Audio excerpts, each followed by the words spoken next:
Alloh taolo siz bilan bizni mahzun bo'lmaslikka buyuradi. Alloh taolo siz bilan bizni o'ziga tavakkul qilishlikka buyuradi. G'am, qayg'u, huzn insonga nimani olib keladi? Alloh taolo siz bilan bizni man qilgan ish. Mahzun bo'lma. Hech qachon mahzun bo'lma. Chunki qayg'u seni o'tmishingdan bezovta qilib, kelajakdan xavotirga soladi.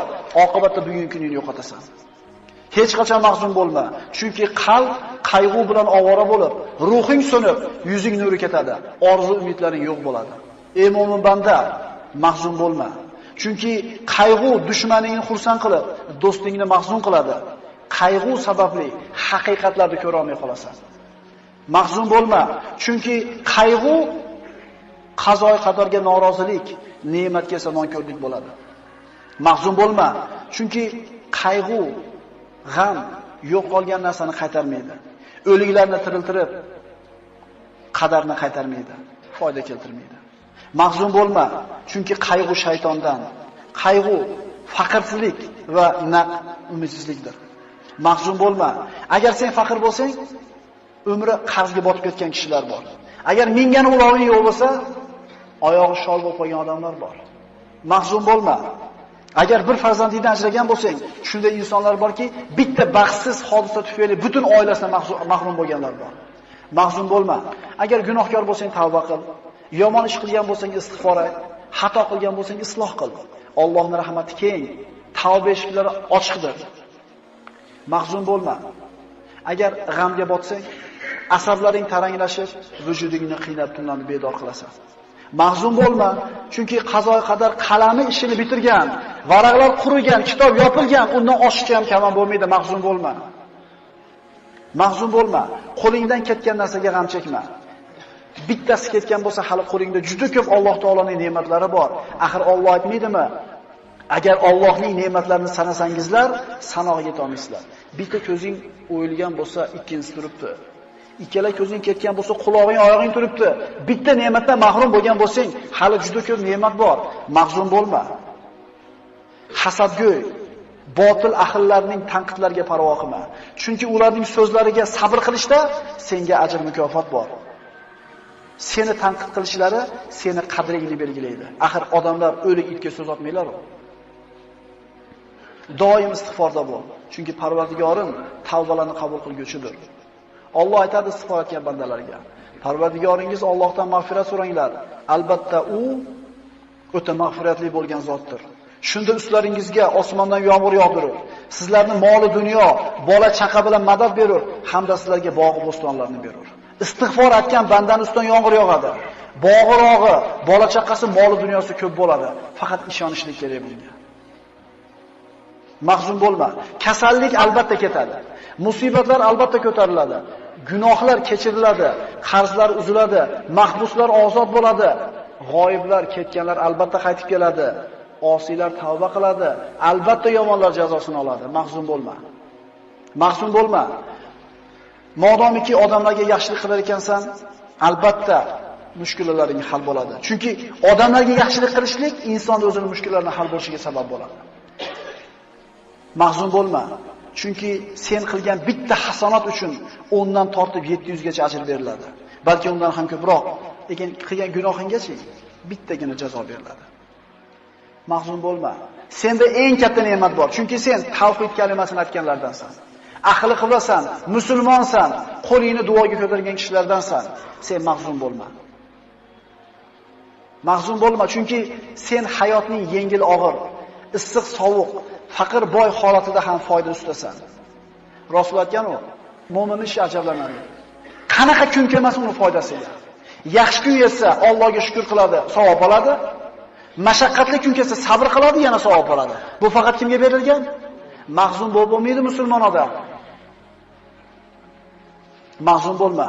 Axir senda Qur'on bor, zikr, duo bor. Axir senda namoz, amr ma'ruf, sadaqa, boshqa savobli amallar bor. Boshqalarda yo'q bu narsa. Kim xohlardi dunyoda iymoningni berasan, dunyodagi hamma xohlagan narsani beraman desa, qaysi mo'min xohlardi shu narsani? Odamlarga zulm qilayotgan, haqlarini yeyotgan, tuhmat qilayotgan, bo'xton qilayotganlar ham o'ladi. zulm ko'rgan, sabr qilgan, savob umid qilgan kishilar ham o'ladi. Lekin Alloh taoloning huzuriga borganda kim yutuqda bo'ladi? Dunyo hayoti vaqtincha. Ad-dunyo sa'a fajal xato degan Rasululloh. Dunyo 1 soatlik umr bor yo'q. Ana shu 1 soatni ibodatga aylantirdilar degan Rasululloh. Kim o'lmaydi? Kim o'lmaydi? Mahzun bo'lma. Axir qora bulutlarni tarqaganini, qorong'i tunni yorishganini, shamollarni to'xtaganini ko'rmaganmisan? Inshaalloh mashaqqatlaring rohatga, hayoting yorug'likka, kelajaging ne'matga to'lib boradi. Inshaalloh. Mahzun bo'lma. Agar oldingda chora qolmasa, yo'llar berkilib, umidsizlik bostirib kelsa, yo Alloh degan. Mahzun bo'lma. Agar musibat, baxtsizlik, xavotir kelsa, yo Alloh degan. Mahzun bo'lma. Agar keng dunyo tor bo'lib ketgan bo'lsa, ishlar og'irlashsa, yo Alloh deb nido qilgin. Mahzun bo'lma. Agar oldingda eshiklar yopilsa, yo Alloh deb nido qilgin. Odam boshiga qiyin kun tushsa, tashvish bostirib kelsa, o'zini u teshik urib ko'radi, bu teshik urib ko'radi, undan yordam so'rab ko'radi, bundan pul so'rab ko'radi, unga dardini aytib ko'radi, bunga shikoyat qilib ko'radi-da, oxirida nima deydi? Alloh endi o'zing borsan endi. Qachon? Oxir. Alloh azza va jalla siz bilan bizni o'ziga ibodat qilishlikka buyurishdan avval qalbimizni xotirjam bo'lishligini xohladi. Ey banda, xotirjam bo'l, keyin ibodat qil. Chunki inson xotirjam bo'lmasa ibodat qila olmaydi. Astagfirullah. Va ilayhi yurja'ul amru kulluhu fa'budhu va tawakkal alayh. Hamma ish, osmonlar va yerdagi hamma ish Allohniki. Hamma narsa Allohning o'ziga qaytariladi. Bas unga ibodat qiling va o'ziga suyaning. Qarangda, ibodat bilan suyanishni keyin aytayapti. Avval tushunib ol banda, osmondagi, yerdagi hamma ish Allohniki. Hamma ish Allohga qaytadi. Hamma narsa Allohning qo'lida. Keyin ibodatingni qil deyapti. Demak, birodarlar, tavhid insonning, mo'minning qalbini xotirjamlikka, osoyishtalikka to'ldiradi. Qachon sizning qalbingiz xotirjam bo'lar ekan? Iymoningiz komil bo'lganda mana shu narsaga. Kim aytgani bo'ladi? Ha, benzin 2 so'm arzonlab qolibdimi? Ha, 2 so'm arzonlab qoldi, xursand bo'lyapti. 2 so'm qimmatlaganda siqiluvdi. Birodar, arzonlasa xursand bo'lma, Allohning xohishi. Qimmatlasa xafa bo'lma, bu ham Allohning xohishi. 200 so'm bo'lsa ham o'sha 200 so'mlik benzinga yarasha pulni Alloh beradi senga. Tuzingmi? Birinchi oladigan xulosamiz bugun shu. Hamma ish Allohning qo'lida, hamma ish Alloh taologa qaytadi, sen ibodatingni qil. Chunki Alloh taolo bizning jasadlarimizga, suratlarimizga qaramaydi. Qalbimizga qaraydi, amalimizga qaraydi. Qalbimizga, amalimizga qaraydi. Qalb xotirjam bo'lsa, ibodatni xotirjam qilasiz.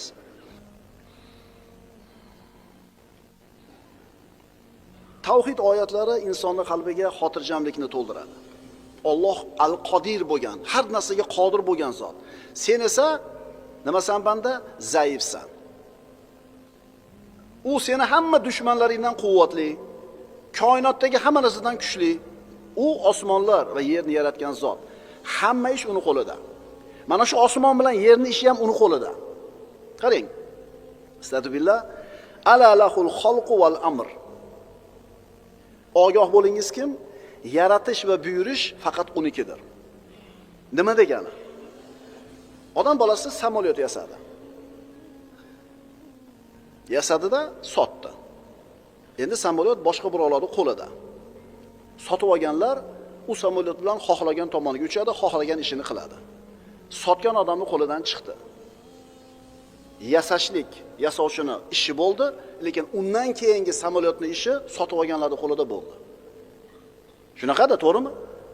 Nima deymiz? Temirchi bir boltani yasaydi, sotdi. Endi uni yoqidagi ishi boltani temirchining qo'lida emas.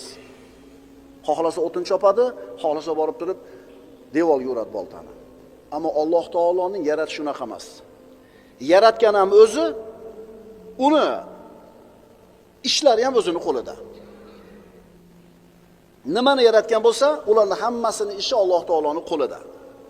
Allohu xoliqu kulli shay'in va huwa ala kulli shay'in vakil. Alloh barcha narsaning yaratuvchisidir va u barcha narsaning ustida homiy vakildir. Ya'ni yaratib qo'ydimi? Ya'ni idorasi ham o'zining qo'lida. Sizga umrni berdimi? Siz umringiz ham Allohning qo'lida. Sizga aql, quvvatni, boyligini, mansabni berdimi? Shu ham o'zining qo'lida. Sizga berdi, lekin idorasi o'zining qo'lida. Shuning uchun sizni qo'rquvga solishi mumkin bo'lgan nimaiki bo'lsa, hammasi Allohning qo'lida. Bir to'p yirtqich hayvonlar yuribdi, qorni och, yegan ovqat istab yurishibdi. Ularni ko'rdingiz. Ularni yaratgan quvvatli, hakim, odil va rahimli bo'lgan zotning qo'lida. Siz aloqangiz kim bilan bo'ladi? Shu yirtqich hayvonlar bilanmi yoki ularni yaratgan zot bilanmi? U paytda hamma Alloh deydi, bilasizmi? Qarasa hech narsa yo'q. Bir daraxt ham yo'q chiqib olay desa, bir tog' ham yo'q chiqib olay desa, shunda nima deydi? U oxirida aytadi-da u. Mo'minning farqi har doim Alloh deydi. Mashinasiga chiqib o'tirib olganda bo'ldi, endi menga sher teyolmaydi demaydi. Mashinasiga chiqib olganda ham nima deydi? Alloh deydi. Astagfirullah, inni tawakkaltu alalloh, robbi va robbikum. Ma min dabbatin illa huwa akhidun bi nasiyatiha, inna robbi ala siratin mustaqim. Men faqat mening ham, sizlarning ham Parvardigoringiz bo'lgan Allohga suyandim. O'rmalagan narsa borki, barchasi u zotning qo'l ostidadir. Parvardigorim shak shubhasiz to'g'ri yo'ldadir. Inson Allohni yakkalagan paytida qalbiga omonlik, xotirjamlik, umid, xursandchilik to'ladi. Chunki kimning qo'lida ekan hamma ish? Allohning qo'lida ekan. Shuning uchun aytamizki, ey banda, Robbing seni qalbingni xotirjamlikka to'ldirib qo'yib turib, keyin ibodat qil deb buyuradi. Ibodating to'g'ri bo'ladi qachon? Qachon ibodating to'g'ri bo'ladi? Qalbing xotirjam bo'lgan paytda. Chunki aytdik, osmonlar va yer uning orasidagi hamma narsa Allohniki va ularning hammasini ishi Allohning qo'liga qaytadi. Unga ibodat qilinglar, unga suyaninglar. La ilaha illalloh vahdahu la sharika lah. Lahul mulku va lahul hamdu va huwa ala kulli shay'in qodir. Har namozda domlalarimiz o'qishadi. Namozdan keyin. Nima degani bu? Allohdan o'zga iloh yo'q. Yolg'iz uning o'zi bor. Uning sherigi yo'q. Mulk unikidir, hamd unikidir va u har narsaga qodirdir. Shuning uchun aytamizki, Parvardigor, sen bermoqchi bo'lsang, uni to'sib oladigan hech kim yo'q. Agar sen to'sib qo'yadigan bo'lsang, uni beradigan yo'q. Sen bir bandaga bir narsani ato qilmoqchi bo'lsang, kim to'sib qola oladi? Agar bir bandadan bir narsani man qilib qo'ymoqchi bo'lsang, kim uni bera oladi? Mana shu tavhid bo'ladi, birodarlar. Alloh taolo aytadi Qur'onda, astagfirullah, ma yaftahillahu lin-nasi min rahmatin fala mumsika lah va ma yumsik fala mursila lahu min ba'di. Alloh odamlar uchun ne bir rahmat, marhamatni ochib qo'ysa, bas uni ushlab to'sib qolguvchi bo'lmas va neni ushlab qolsa, bas u zot ushlab qolganidan so'ng narsalarni bandalarga biron yuboruvchi bo'lmas. Alloh berishni xolasa hech kim to'sib qola olmaydi. Alloh olib qo'yishni xolasa ham hech kim to'sib qola olmaydi. Chunki Alloh har narsaga qodir bo'lgan zot.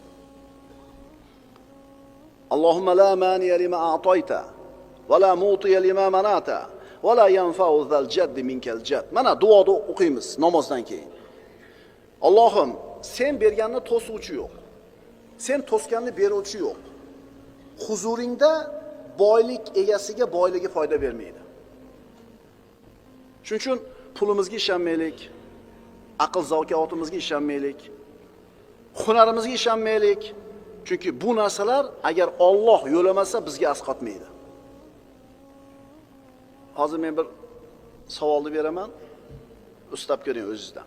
Bir doktorsiz, ustasiz, domlasiz, xullas bir sohani egasisiz. Bir sohada mutaxassis bo'lib turib, shu sohada kaltayib qolgan kuningiz bo'lgan. Ya'ni bir mashina purishki 30 yildan beri mashina olib sotadi. Shunday qarab turib mashinani rentgen qilib qo'yadi, ko'rib qo'yadi. Bu ulangan ekan, bu motori pishgan ekan, deydi-da, Oy o'tadi, kun o'tadi, yil o'tadi, bir kun o'zi yeb qoladi. Bo'lganmi?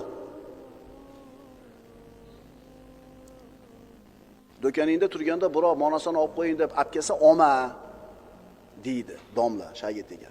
Nimaga desa, agar bu g'irrom bo'lsa, seni podstava qilmoqchi bo'lsa, do'koning joying tayin bo'ladi, senga olib kelib sotadi. Hech ham olmagin deydi. Oy o'tib, yil o'tib, ikkita pensioner odam, choli kampir ko'tarib keladi, ikkita narsani. Pensiyamizga berdim uni, olib qo'ying bolam deydi. Desa, bu domla o'zi aytayapti, olma deyapti. Endi pensionerligi hali yerda ko'nglini yumshatyapti-da, oylikka berdi deb. Bu bo'lgan voqea. Amaki, olay desam, hozir pulim ham yo'q ekan desa, Xudoning xohishini qarang. Yonida oshnasi kelib, "Men oshna" deb pul ham berib qo'yadi. Haligini oladi, bir haftadan keyin o'g'illangan bo'lib chiqadi, chiqib kerakli tashkilotlarda otchoq berib tushadi. Endi hali domla aytadi, "Qaraya" deydi. Shuncha qaytarib, shuncha aytib deb turib o'zim tushdim-a deydi. Shunaqa bir hodisaga duch bo'lganmisizlar? O'zingizni sohangizda hammaga aql o'rgatib turib, o'zingiz yeb qolgansiz, bizning tilda aytganda. Men bir hadisda o'qiganimdan keyin hamma narsa o'rniga tushdi. Qarang. Innalloha idza ahabba infaza amrin salaba kullazi lubbin lubbahu. Albatta Alloh agar bir ishni yuzaga chiqarishni xohlasa, har bir aql egasining aqlini olib qo'yadi. O'sha lahzada. O'zingiz aytdingiz, "Oma bunaqa mashina" dedingiz, o'zingiz olib oldingiz. Qarab, o'zim ham tushunmayapman, qanaqa qilib yeb qoldim bu yerda deysiz. Chunki kimi qo'lida ekan, hamma yo'q. Aytyapmiz-ku, siz aqlingiz, ilmingiz, tajribangiz, tanish bilishlaringiz, pulingiz sizga asqotmaydi, agar Alloh xohlamagan bo'lsa. O'zini hayotida shunga o'xshagan holatga tushganlar kulyapti. Yeb qolgansiz-a? Qara, shuncha aytib o'zim qilibman shu ishni, subhanalloh deydi. Ha, demak Alloh shuni xohlagan ekan shunday bo'lishini. Kimga suyanaylik? Alloh bilan qilinadigan muomalada, birodarlar, aql zakovat-ga suyanmaslik kerak. Chunki bu narsalar foyda bermaydi. Alloh bilan bo'layotgan muomalada nimaga suyanish kerak? Istiqomatga, to'g'ri yo'lda bo'lishga, chiroyli amalga, Allohga muhtoj ekanligingizni izhor qilishga, Allohga muhabbatli bo'lishga muhtojsiz, Allohga tavakkal qilishga muhtojsiz. Aql zakovatingizga emas. Ha, aql zakovat sabab. Har safar qilayotgan ishingizni qildingiz, bil hosil bo'lmadi. Har safar qilayotganda qildingiz, ovqatni oshni shunday damladingiz, lekin bu safar bo'lmadi. Kimning qo'lida ekan? Shuning uchun birodarlar, Allohga qanchalar muhtoj ekanligimizni bilsak, izhor qilsak va bu narsani Alloh taologa duo qilib yolvorib tursak, Alloh shuncha qo'llaydi. O'zingizni qanchalar Allohdan behojat bilsangiz, o'zingizni holingizga o'zingiz tashab qo'yadi. Chunki Alloh taolo har narsaga al-Qodir bo'lgan zot. Agar odamlar, aqlli odamlar aqllariga haddan ortiq suyanib qoladigan bo'lsa, avvalgilar ham keyingilar ham kirmagan mushkulalarga kirib qoladi. Astagfirullah. Allazina kafaru va saddu an sabilillahi adalla a'malahum. Kofir bo'lgan va o'zgalarni ham Alloh yo'lidan to'sgan kimsalarning amallarini Alloh zoya qilur. Qarang, mana Allohdan yuz o'girgan xalqlarni qarasangiz, ilm fanda, texnologiyada, rivojlanishida hammadan oldida. Lekin aqllariga oshiqcha suyanishdi, Allohga suyanishmadi, Alloh taolo ularni qanday adashtirib qo'ydi? Oila qurishmay qo'ydi. Erkak ayolni farqi qolmadi. Erkakga erkakka, ayol ayolga nikohlanadigan bo'ldi. Vaholanki ahmoq emas bular. Bular Allohga sig'inishdi, Allohga muhtojligini izhor qilishni to'xtatib qo'yishdi. Hamma narsani o'zimiz qilamiz deyshti. Al-Qodir bo'lgan Robbisini esdan chiqardi, Alloh bularni yo'q bo'lishga mahkum qildi. 50 yil bordir, 60 yil bordir qirilib tugadi bu xalqlar. Chunki oila degan muqaddas dargohni yo'q qildi bular. Bola boqib nima qilaman? Menga muammo deb turib, aqllariga ishonishdi. Nima bo'ldi? Tugash arafasida bo'lar. Ha, biz asrimizda yashayotganlar ko'rasizlar inshaalloh. Biz ko'rmasak bizdan kichkinalar ko'rar. Chunki shundaylar o'zi sanoqda qarasangiz, shu musulmonlarning ko'payganligi, yuzlagan cherkovlar, ishlamay turgan cherkovlar masjidlarga aylantirayotganligini o'zlari aytishyapti. Biz Allohga suyanaylik, birodarlar. Ha, aql kerak, ilm kerak, tajriba kerak, mehnat kerak, lekin bular sabab. Bir tabib ma'lum bir sohada kuchli bir mutaxassis. Masalan, oshqozon ichi kasalliklari bo'yicha deylik yoki o'pka kasalliklari bo'yicha mutaxassis, tengsiz. Nima sababdan mana shu kasallarga chalinishligini biladi. Qaysi sabablardan ehtiyot bo'lish kerakligini biladi va o'zini ayni mana shu kasalga chalinmasligiga ishonadi. Nazarida hamma yo'lni biladi-da. Hamma ehtiyot chorani qiladi. Allohning taqdiri ayni shu kasalni o'zi bilan ketadi. Chunki kimga suyanmadi bu? Al-Qodir bo'lgan Robbisiga suyanmadi, o'zining aqliga, tajribasiga suyandi. Tavhidga teskari yo'l tutdi. Taassuf, Alloh subhanahu va taolo mana shu tabibni ayni u o'zi mutaxassis bo'lgan kasal bilan dunyodan ketishligini iroda qildi. Shu kasal bilan ketdi. Kuch-quvvatini cho'qqisida bo'lgan polvon o'zini kuchiga ishondi. Tavhidga teskari yo'l tutdi. Ammo haqiqiy quvvat egasi bo'lgan Alloh subhanahu va taolo ana shu polvonni ayni shu polvonlik maydonida mag'lub bo'lishini xohladi. Bir zaif ish keldi, ko'tarib yerga chopib qo'ydi. Tavhid birodarlar dinimizdagi eng muhim narsa.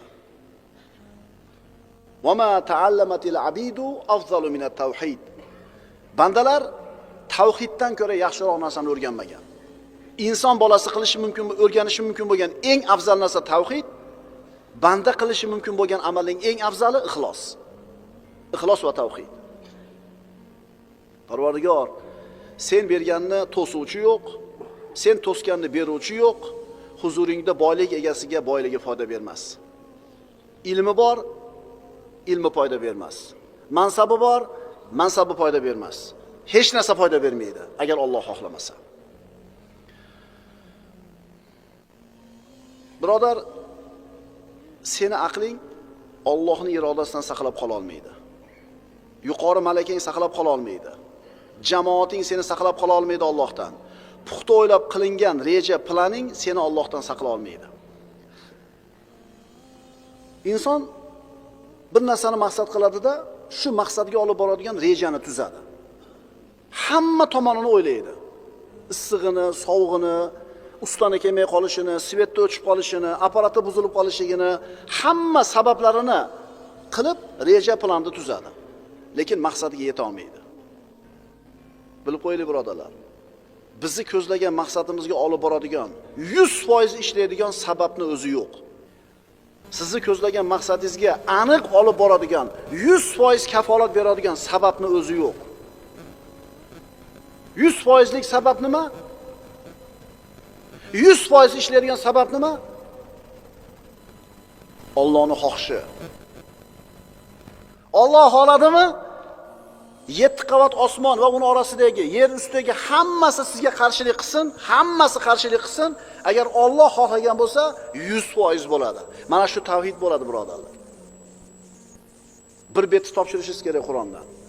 100 marta emas, 300 marta takrorladingiz. Uxlamadingiz. Tushingizda amal beradigan holatga keldingiz. Endi domlaning oldiga kelasizda aniq topshiraman deysiz. Inshaalloh demaysiz. A'udhu billahi minash shaytonir rojim. Bo'ldi, to'xtadingiz. Chunki kim xohlamadi uni? Kim xohlamadi? Alloh xohlamadi. Va shuning uchun bilib qo'yinglar. Bizi qo'limizda Alloh taolo qanday xayriyatli ishlarni qilayotgan bo'lsa, bizi qo'limiz bilan qildirayotgan bo'lsa, aytaylikki, Allohning fazli deylik. Man alima minkum anni zu qudratin ala maghfirati dhunub g'afartu lahu va la ubali ma lam yushrik bi. Hadis qudusida Alloh taolo aytayapti. Sizlardan kim men gunohlarning mag'firat qilishga qodir ekanini bilgan bo'lsa, uni gunohini kechirdim. Parvo qilmayman, modomiki shirk keltirmagan bo'lsa bo'ldi. Kim meni gunohlarni mag'firat qilishga qodir ekanligini bilsa, shirk keltirmagan bo'lsa-lar, men u gunohlarni kechirdim deb aytadi Alloh taolo. Birodarlar, ilm bu asl. Asl narsa bu ilm. Alloh taoloning hamma ismlari, sifatlari go'zal va oliy ekanligini siz bilan biz bilishimiz kerak bo'ladi. Shuning uchun aytamizki, Parvardigor, seni qazoyingga iymon keltirganmiz. Sendan qazoyini qaytarishingni so'ramaymiz. balki qazoyinda bizga lutf ko'rsatishini so'raymiz. Alloh azza va jalla duolarimizni ijobat bo'lishini xohlaydi. Shuning uchun bizga duo qilishimizni buyurgan. Siz Allohga duo qilishligingizni o'zi bilan qulligingizni tan oldingiz. Allohga duo qilishligingizni o'zi bilan Allohni eshitib turuvchi ekanligini tan oldingiz. Siz Allohga duo qilishingiz bilan o'zingizni ojiz, Allohning qodir ekanligini tan oldingiz. Allohga duo qilishingiz o'zi bilan siz faqir, Allohning boy ekanligini tan oldingiz. Siz duo qilishligingiz bilan o'zingizni banda, qul, Allohni esa Rob ekanligini tan oldingiz. Birodarlar, duo bu ibodat. Duo ibodat, birodarlar. Ad-duo huval ibada deganlar Rasululloh. Boshqa hadislarida ad-duo muhul ibada. Duo ibodatning mag'zi deganlar. Qul ma ya'ba'u bikum robbi laula duaukum. Alloh taolo Qur'onda aytadi, agar duo iltijo qilmasanglar, Parvardigorim sizlarga parvo qilmas deb ayting, ey Muhammad alayhisalom deydi. Eng kuchli inson bo'lishni istaysanmi? Allohga tavakkul qil. Eng boy odam bo'lishni istaysanmi? Qo'lingdagi narsaga ishongandan ko'ra Allohning va'dasiga ko'proq ishon. Odamlarni eng hurmatlisi bo'lishni istaysanmi? Allohdan qo'rq. Alloh taolo o'zini mustaqim bandasiga nazar soladi. Uni mustaqimligini biladi va unga tavfiqni bitib qo'yadi. Alloh kazzob, yolg'onchi bo'lgan bandaga qaraydi. Uni kazzobligini biladi va unga ilojni, davoni, musibatni bitib qo'yadi. Xulosa qilib aytadigan bo'lsak, birodarlar, Alloh taolo hamma narsani biladi, har narsaga qodir va mana shu qazoy qadar har bir insonni taqdiriga unga munosib bo'lgan narsani bitib qo'yadi. Tabib bemorning oldiga keldi. Qon bosimi ko'tarilib ketibdi. Kasallik varaqchasini o'qib ko'rdi. Kasallik varaqchasini o'qigan paytda bu odam haqida ma'lumotga ega bo'ldi. Endi qanaqa muomala qilish kerakligini biladi. Endi Alloh taolo bandasini yaratgan paytda bilardi kimligini, nimaligini. Unga bergan muolajasi ham shunga yarasha bo'ladi. Alloh taolo siz bilan bizni o'zi yaratgan, kimligimizni yaxshi biladi. O'zini ilmi bilan, hikmati, qudrati bilan ustimizga mana shu kunni bitdi. Shu kun ustimizga yozilibdimi? Demak, shu kun bizga yaxshi rozi bo'lishimiz kerak. Rozi bo'l deganicha kunidan, yaxshiroq kunni so'rama degani emas. Rozi bo'lish shikoyat qilmaslik degani. Yaxshiroq kunni so'rang. O'sha kunga olib boradigan sabablarni qoyim qiling. Qarzingizni ko'tarishini, dardingizni yo'q qilishini so'rang, harakat qiling. O'zingizga bog'liq hamma sababni qiling. Shundan keyin nima bo'lsa, rozi bo'ling. Chunki shu kunni Alloh taolo sizga taqdir qildi. Shunga ishonish, birodarlar, tavhid deydi. O'zingizdan boshqaga suyanishlik bu tavakkul deyiladi. Tavakkul bu Alloh huzuridagi narsaga ishonishlik. Bandalarni qo'lidan umid qilmaslik. Ya'ni shunday bir ta'riflar keladiki, o'zini qo'lidagi narsaga bo'lgan ishonchidan ko'ra banda Allohning huzuridagi narsaga qattiqroq ishonishligi tavakkul deyiladi. Cho'ntagingizda naqd pulingiz bor, unga ishonmaysiz, balki Parvardigorning bergan va'dasiga ko'proq ishonasiz. Bu ishonch, mana shunday suyanishlik, tavakkul qilishlik, bu ishonchning, Allohga bo'lgan ishonchning samarasi nima? Bu ishonch samarasi Alloh taoloning nusrati, shaytondan panoh. Bu ishonch samarasi najot va rizq. Bu ishonch samarasi sodiq iymon. Bu ishonch samarasi kifoyat, himoyat, Alloh tomonidan rioyat. Bu ishonch samarasi Alloh taoloning muhabbatiga sazovor bo'lishlik va oqibatda jannatga yetishlik. Odamlarda juda ko'pchiligi mana shu ishonchdan g'ofil. Hozirgi kunda naqadar muhtoj bo'lyapti shu ishonchga. Allohni o'ziga suyanishlikdagi e'tiqodimizdagi kamchiligimiz borligi uchun nihoyatda muhtoj bo'lib turibmiz bunga. Hayotni asli tabiiy muvozanatiga qaytarishlik uchun mana shu ishonch qanchalik zarur bizga. Ammo biz mana shu ishonchni nima ekanligini bilamizmi? Biror marta mazasini totib ko'rganmizmi yoki biz hasbunalloh deb qo'yishligimiz faqat til uchida-yu, qalbimiz boshqa narsalar bilan ovora bo'lyaptimi? Agar bandalar chin qalbidan Alloh taologa ishongan holatida hasbunalloh desa, Alloh tomonidan qanday yordam keladi? Allohning qanday marhamati bo'ladi? Biz o'ylab ko'rganmizmi shu narsani? Qachon bandalar bir yuragidan faqat Allohning o'ziga ishonib turib, hasbunalloh deganda qanday marhamatlar, karomatlar, mo'jizalar sodir bo'lganini Alloh Qur'onda bayon qiladi. Biz Allohga suyanishlikni, Allohga ishonishlikni qanday samara berishligini Ibrohim alayhisalom hayotida ko'ramiz. Ibrohim alayhisalom 17 yoshli yigit o'zini qavmini haqqa da'vat qildi. Qavm o'jarlik qildi. Yakka yolg'iz bo'lgan Ibrohim butun qavmiga qarshi haqda tura oladi. Qavm uni o'tga uloqtirishga ittifoq qilishdi. Oyoq qo'lini baylashdi, ana shu palaxmonni cho'michiga o'tkazishdi, hozir o'tni yoqishdi, o'tga otishadi. Ibrohim Halilullohni yonini oladigan, tarafini oladigan birorta odam yo'q. E'tibor qiling, qavmning ichida bitta o'zi ana shu palaxmonda cho'michida o'tirar ekan, hasbunalloh dedi. Bizga Allohning o'zi kifoya. U zot eng yaxshi, ishonchli vakildir dedi. Qarang, bitta odam bo'lsa aytadi, qo'ylar yosh ekan, bilmay qilib qo'yibdi, bo'pti deydigan birorta odam yo'q. Ina Ibrohim alayhisolamga kerak emas. Holati tang, ahvoli og'ir. Hozir o'tga o'ltirishligi aniq. Hech kim yonini olmaydi. Lekin mana shu holatda nima dedi? Allohning o'zi bizga kifoya dedi. Uni otishdi. Ibrohim Halilulloh o'tga uchib borar ekan, havoda ketar ekan, Jibril keldi. Inson kelmadi. Alloh taoloning ulug' farishtasi Jibril keldi. Alaka haja Ibrohim, havoda bo'lyapti bu bahs. Tushib ketyapti, halokat aniq turibdi. Menga biror hojatingiz bormi dedi. Ibrohim Halilulloh sizgami dedi. Sizga hojatim yo'q. Ammo Robbimga ehtiyojim, hojatim bor, lekin Robbimga aytishlikka hojat yo'q. Menga nima kerakligini Parvardigor o'zi bilib turibdi. Ya'ni ko'ring, o'tga tushib ketyapti, musibat aniq. Meni saqlab qolsin, meni ushlab qol demayapti.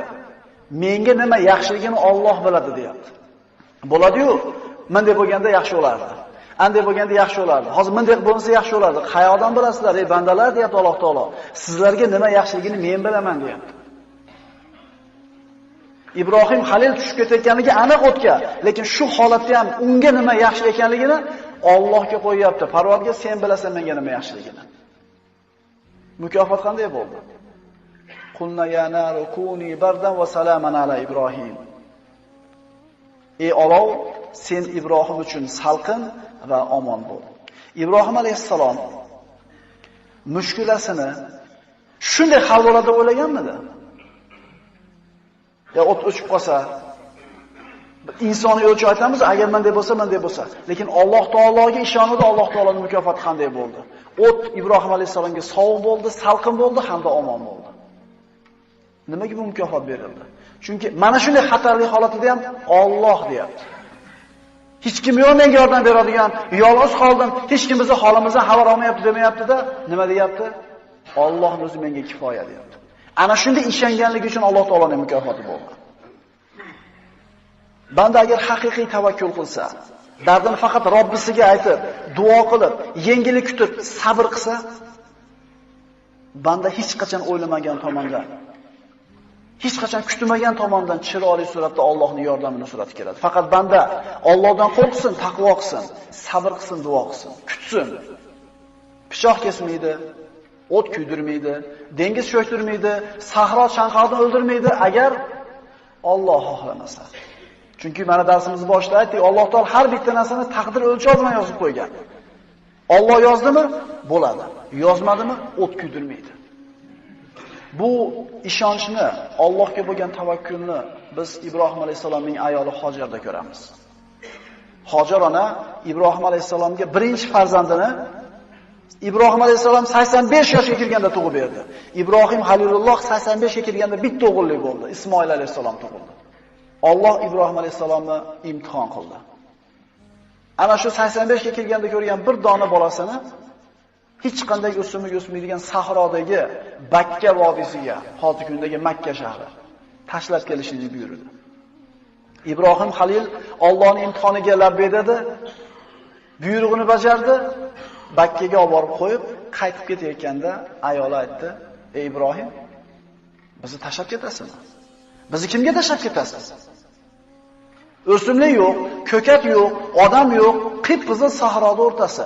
Yirtqich hayvonlar, zaharli hasharotlar, qaroqchilar, har qanday xatar bor. Bu savolni nimaga berdi? Ibrohimning payg'ambarligini bilardi Hojar onamiz. Faqat Ibrohim alayhisalomdan qalbiga taskin bo'ladigan so'zni eshitdi holat. Yo Alloh buyurdimi bu ishga sizni deganida Ibrohim alayhisalom ha dedi. Shunda Hojar ona unday bo'lsa Alloh bizni zoya qilmaydi dedi, rozi bo'ldi qoldi. Allohga ishondi. Alloh buyurdimi shu ishni, men shu ishni qilay, Alloh albatta menga yordam beradi dedi. Allohning va'dasiga ishondi. Mukofot qanday bo'ldi? Mukofot qanday bo'ldi? Hojarga berilgan mukofot qiyomatgacha yashaydigan odamlarga Zamzam suratida berildi. Agar Hojar ona Allohning hukmiga taslim bo'lmay jazavaga tushib, norozi bo'lib bizga o'xshab, biz ayollarimizga o'xshab jirillab jazavaga tushganida ehtimol Zamzam suvidan biz hali ichmagan bo'lardik. Bo'pti, bu payg'ambar ekan, Allohga zo'r suyan bor desiz, payg'ambar bo'lmagan bitta zaif ayol qo'lida chaqalog'i bilan qolib ham ishona olyapti Allohga. Biz Allohga bo'lgan bu ishonchni Musa alayhisolamning hayotida ko'ramiz. Musa alayhisolamning qissasida ko'ramiz. Bu qissani avvali Alloh taolo Musoning onasiga qilgan ilhomi, vahiysi bilan boshlandi. Mana tarixda payg'ambarlar tarixini eshitganmiz. Firavun alayhillani o'zining zamonasining eng katta podshohi, eng qudratli qo'shinning egasi tush ko'rdi. Tushida Baytul Maqdis tomonidan bir olov kelib, Misrni kuydirib tashladi. Firavun bu tushini o'zini kohinlariga, munajjimlariga aytganida ular aytishdiki, Banu Isroildan bir bola tug'ilar ekan, shu bola sababli sening mulking yo'q bo'ladi. Firavun o'sha zamonning eng qudratli podshosi ana shu tug'ilmagan kichkina bolaga urush e'lon qildi. Shu bola tug'ilmasligi uchun Banu Isroildan tug'ilgan har bitta go'dak o'g'il bola chaqaloq so'yilsin dedi. Pishaqlar chaqlandi. Askarlar tayinlandi. Yahudlar Banu Isroil yashaydigan ko'chalarga yurildi. Chaqaloqlar taraldi. Agar o'g'il bola bo'lgan bo'lsa so'yildi, qiz bola bo'lgan bo'lsa tek qo'yildi. 1000 ta so'ydi ehtimol. 2000 ta so'ydi ehtimol. 1 yil so'ydi, 2 yil so'ydi. Juda ko'pchilikni qilib tashladi. Tug'ilmagan bolaga shunday urush e'lon qildi. Banu Isroil Misrda Firavun uchun qul e'tibor edi. Ular meni hammasi qullarim degan edi. Hech kim ular yonma olmas edi. Ular hech kim eshitmas so'zini. Har yili go'dak o'g'il bolalarni so'yib tashlaganligidan Misrliklar aytishdi: "Firavun, sen bu bizni xizmatimizni qiladigan bu qullarimizni, erkaklarni so'yaversang, ha bu ertaga bizni kim xizmatimizni qiladi?" deyishganida Firavun aytdiki, unda 1 yil so'yib, yangi tug'ilgan o'g'il bolalarni 1 yil so'ymanglar deydi. Shunday qilishdi. Musa alayhisalom tug'ilgan yil so'yiladigan yilga to'g'ri keldi. Aytdik darsimizni boshida Alloh taolo har bitta narsani o'lchov bilan bitib qo'ygan taqdirga. Allohning izidan tashqari hech narsa bo'lmaydi. Musa payg'ambar yashashligi kerak, Alloh xohlagan. Lekin shu Musoni yashatmasligi uchun Firavun qancha chaqaloqni qonini oqizdi. Lekin kim aytgani bo'ldi oxirida. Alloh taolo aytadi: "Biz Musoning onasiga Musoni tug'ib, uni ham Firavun odamlari kelib o'ldirishlaridan qo'rqib turgan paytida vahiy qildikki, uni emizavergin. Bas qachon Firavun odamlari o'g'il ko'rganingni bilishib qolib, uni o'ldirib ketishlaridan qo'rqsang, uni daryoga tashlagin va qo'rqmagin ham, qayg'urmagin ham, zero biz uni senga, ya'ni tirik holida qaytarguchidirmiz va uni payg'ambarlardan qiluvchimiz." Alloh bitta ayolga shunday bir ilhom bilan vahiy beryaptiki, sen qo'rqmasdan emizaver. Agar bolangdan qo'rqsang, suvga solib oqiz. Men qaytarib beraman tirik holida hamda payg'ambarlardan qilaman. Endi o'ylab ko'ring, ayol kishi emizib turgan bolasini suvga solib oqizib olishligi oson ishmi? Demak, Allohning va'dasiga ishonishlik, Allohga tavakkul qilib, Allohga suyanishlik qiyin ish ekan. Lekin shunday qilgan bandalarning mukofoti qanday bo'ldi? Suvga soldi, oqizdi. Alloh taolo taqdir azalda bitib qo'ygan Musa payg'ambar yashashligi, payg'ambar bo'lishligi, lekin bandalar nima qila oladi bunga qarshi? Suv oqizib borar ekan, cho'kib ketmadi suvda. Boshqa tomonga oqib ketmadi. Baliq yeb yormadi. Nimaga? Alloh yozmaganda buni. Qayerga bordi? Shu Fir'avn, shu bolani so'yishlik uchun qancha bolani qonun oqizgan Fir'avnni saroyiga borib to'xtadi. Bu idishdagi bolani suvda kim boshqarib ketyapti? Alloh. Alloh taoloning mashiyati har qanday mashiyatdan, Allohning xohishi har qanday xohishdan ustun turadi. Ayni Fir'avnni saroyiga olib kelib qo'ydi, daryoda bo'yida. Fir'avnning ayoli Osiyo binti Muzahim farzand ko'rmagan edi. Oldida yahudligani bo'lib qoldi bolani. Eri Fir'avnga aytdiki, shuni boqib olaylik, bola qilib olaylik, ko'zimizni quvonchi bo'lsin bizga dedi. Fir'avn o'ziga dushman bo'lib, ertaga o'zini halokatiga sabab bo'ladigan bolani seni ko'zingni quvonchi bo'laversin, menga kerak emas dedi. Shunday qilib, o'zi shu bolani deb turib qon to'kyapti Fir'avn. Lekin Alloh taolo aytayapti, "Ey Fir'avn, xulosasi, sen o'ldiraman dedingmi buni? Kerak bo'lsa sen o'zing boqib katta qilasan buni." Kim aytgani bo'ldi? Bolani endi bu Fir'avnni boqilgan o'gay bolasi bo'ldi. Saroydagi emizolgan enalarga tutuvdi, hech kasini emmadi. Dodlab yig'ladi. Bozorga olib chiqishdi. Bozorga olib chiqishdi. Onasi suvga solib Musoni oqizib o'rayotganida, Musoni opasiga aytganida, suvni bo'ylab qarab ketgan. Saroyga kirib ketguncha qaradi, endi saroyda ichida borib turganida bolani olib chiqishdi. Bozorga olib borishdi va harramna alayhil marodi dedi Alloh taolo. Emizadigan enalarda hammasini unga harom qildik dedi. Emdirmadi dedi Alloh taolo. Hech kim emmayapti, Fir'avn o'gay bolasi. Shunday opasi keldida, "Men sizlarga mana shu bolani emizib beradigan ayolni ko'rsataymi?" dedi. Ha deyishdi, onasini yetalab keldi. Alloh taoloning va'dasi, birinchi va'dasi shu kunda o'zida ro'yobga chiqdimi? Qaytarib beraman deganida, sen qiyin, oqizishlik qiyin. Allohning va'dasiga ishonishlik og'ir, bajarishlik qiyin. Lekin sen ishonib oqiz, men qaytarib beraman dedi. Qiyin bo'lsa ham bajardi. Sabr qilish qiyin, birodarlar. Taqvoda turish qiyin. Yengil kun bor, og'in kun bor, xotirjamlik kun bor, xavotir bor. Mana shunday kunda Alloh aytganda qilib turib bersak, albatta Alloh o'zining nusratini beradi. Emizdi, bolasi qaytdi qo'liga. Endi bu Fir'avnning bolasi, o'gay. Osiyo aytdi, "Saroyda yashaysan men bilan" dedi.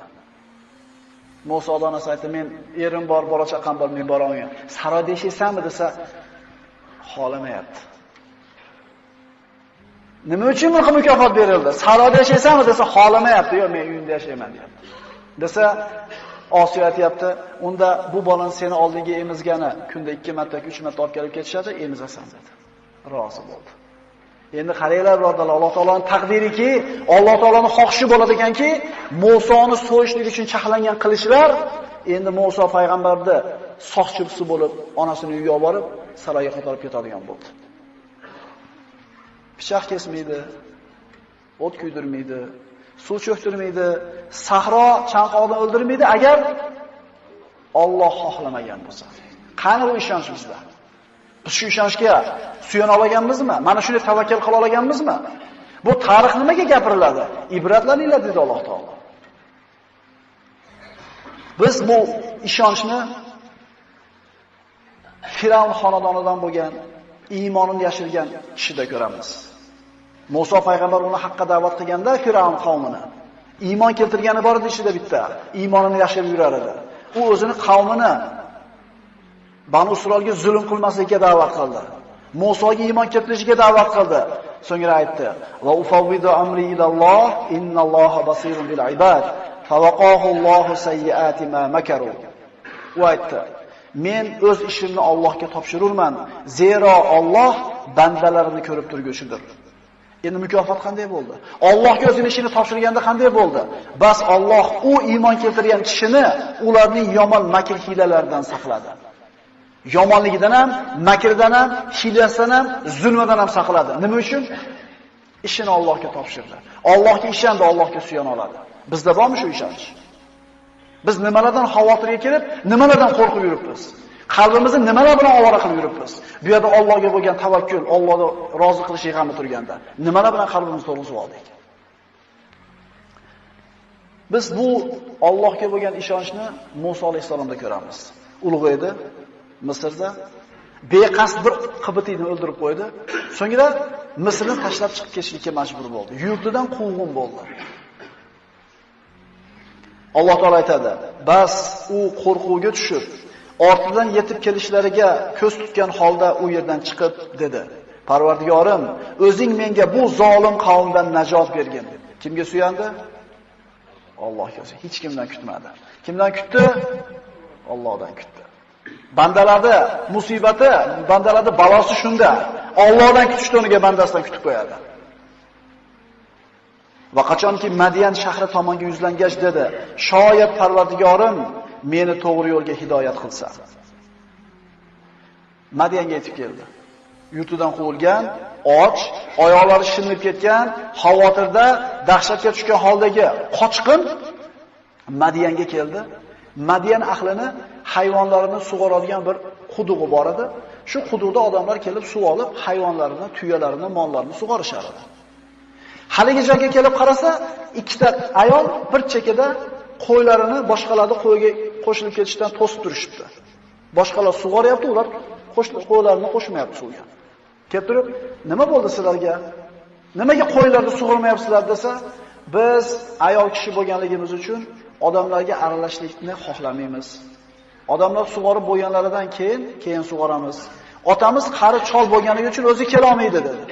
Shunda Musa alayhisalom och, qiylangan, qo'rqqan, musofir holatida savob ish qildi. Ana shu ikkala ayolni qo'yini olib borib sug'orib, qaytarib olib berdi. Alloh taolo kim taqvo qilib sabr qilsa, bunaqa bandalarni Alloh taolo mukofotini zoya qilmaydi. Taqvo bilan sabr kerak bunday holatda. Mukofot qanday bo'ldi? Sug'orib berdi suv qo'yini. Daraxtdagi borib o'tirib turib, endi qarang, bu birovni yurtida qochgan, hech narsasi yo'q kishiga nima kerak? Uy kerak, yemoq ovqat kerak, oila kerak. O'tirib, Robbi inni lima anzalta ilayya min khayrin faqir. Parvardigorim, o'zing men uchun nima yaxshilik, ya'ni rizq tushursang, o'shanga muhtojdirman dedi. Ana shu joyda o'ziga nima kerakligini ham kimga ishonyapti? Ibrohim alayhisalom aytdi-yu, Alloh bizga o'zi yetarli dedi. Bu payg'ambar biz bilamiz bizga aniq bilamiz nima kerakligini. Masalan, sizga nima kerak desangiz, siz bilasiz, spiskaz bor. Mana narsa kerak menga. Sizgachi, menga mana narsa, bu uylanmaganga xotin kerak, qarzi borga pul kerak, mashinasi yo'q mashina kerak. Mana shunday qiyin holatda Musa alayhisalom, Parvardigor menga nima yaxshi bo'lsa, o'zing bilasan, shuni menga tushir dedi. Mukofot qanday bo'ldi? Hali qizlardan bittasi keldi. Otam sizni qilgan ishingizni mukofotini berish uchun chaqiryapti dedi. Bordi, u qizlarning otasi Shuayb alayhisalom dedi. Shuayb alayhisalom aytdi, o'zini qissasini aytib berganida zolim qavmdan najotga chiqibsiz dedi. So'ngra qizlardan bittasini nikohlab berdi. Nikohlab beraman, evaziga 10 yil mahraga ishlab berasan dedi. Ana birodar mukofotlandi. Musofir odamga xotin, musofir odamga payg'ambar qaynota, musofir odamga 10 yillik uy. Nimaga bunday mukofot berildi? Chiqayotganda ham Allohga ishongan, o'sha qo'yni sug'orib, savob ish qilayotganda ham Allohdan kutgan, daraxtda boyga o'tirib so'rayotganda ham Alloh sen bilasan menga nima yaxshiligini dedi. Biz ham shuna deya olyapmizmi? Parvardigor bizga nima yaxshi bo'lsa sen bilasan. Bizga faqat yaxshilik berdingizmi yoki nimalarni kutyapmiz kimlardan? Qani shu ishonch? Qani shu ishonch? Bu ishonchni Musa alayhisalom hayotida ko'ramiz. 10 yil o'tdi. Qaranglar, bu aytilayotgan narsalarni hammalar eshitgansizlar. Fazakkir fa inna zikra tanfa'ul mu'minin dedi Alloh. Zikr, eslatma bering, zero eslatma berishlik mu'minlarga foyda qiladi. Madiyandan Misrga qaytishlikda payg'ambar bo'ldi. Kelib Firavnni da'vat qildi. Ular o'jarlik qilishdi hamda Banu Isroilni Misrdan 600 ming Banu Isroilni olib chiqdi. Firavn tong yotganda Banu Isroilning yo'qligini ko'rib turib, endi bizning xizmatimizni kim qiladi? Ularning ortidan o'sha davrdagi eng qudratli qo'shin bilan quvib chiqdi. Musa payg'ambar bilan birga chiqqan yahudlar dengizga borib turgan edi shunda. Musa alayhisolamning jamoatini avvali dengizda oldi turibdi. Bu jamoatning orqa tomondagilar Firavn qo'shinini kelayotganligini ko'rdi. Bas Fir'avn tong otgan paytida ularni quvib yetdi. Endi qachonki ikki jamoat bir-birini ko'rishgach, Musoning hamrohlari bizlar aniq tutildik. Chunki oldimizda yo'l yo'q, faqat dengiz turibdi dedilar. Muso aytdi: "Yo'q, aniqki men bilan birga Parvardigorim bor. Albatta u meni najot yo'liga boshlar." Dushman turibdi orqada, bostirib kelyapti qirib tashagani. Shunda Banu Isroil noumid bo'lib qoldi. Bo'ldi, tugadi, nima qilamiz endi deganida ham, ana shu oxirgi lahzasida ham Musa alayhisalom yo'q. Kalla inna robbi ma'i. Robbim men bilan. Meni to'g'ri yo'lga boshlaydi dedi. Mukofot qanday bo'ldi? Agar bandachi Allohga rostakam suyana olsa, kutmagan joydan, kutmagan ko'rinishdan najot keladi. Kim o'yladi deysiz, dengizni yorilib bo'ladi, qutulib ketishini.